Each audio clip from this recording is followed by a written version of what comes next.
আজকের আমি তোমাদের সাথে ধনিয়া চিকেন রেসিপিটা শেয়ার করব। তো বন্ধুরা, আজকে সাদা তেলেই রান্নাটা করব। কড়ার মধ্যে সাদা তেলের মধ্যে আমি আলুগুলো ভালো করে লাল করে ভেজে নেব।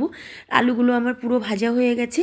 আলুগুলোকে আমি তুলে নিয়েছি। তার মধ্যে দিয়েছি তেজপাতা, এলাচ, দারচিনি দিয়ে ভালো করে মশলাগুলো দিয়ে দিচ্ছি। এখানে ধনেপাতা বাটা দিয়েছি, আর ধনেপাতা বাটা, কাঁচা লঙ্কা বাটা, আদা রসুন বাটা দিয়ে মশলাটাকে ভাজছিলাম।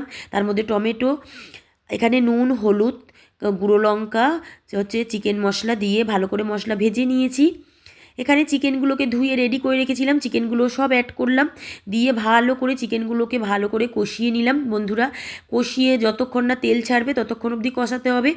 দেখো, আমি তার মধ্যে আলুগুলো দিয়ে দিলাম, ভেজে রাখা আলুগুলো দিয়ে দিয়েছি, দিয়ে আরও 10 মিনিট কষাবো।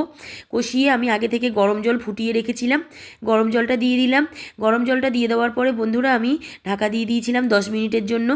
তো আমি নুনটা চেক করে দেখে নিলাম, আমি দেখে নেওয়ার পর গরম মশলা দিয়ে দিয়েছিলাম, তারপরে 10 মিনিট ঢাকা দিয়ে দিয়েছিলাম।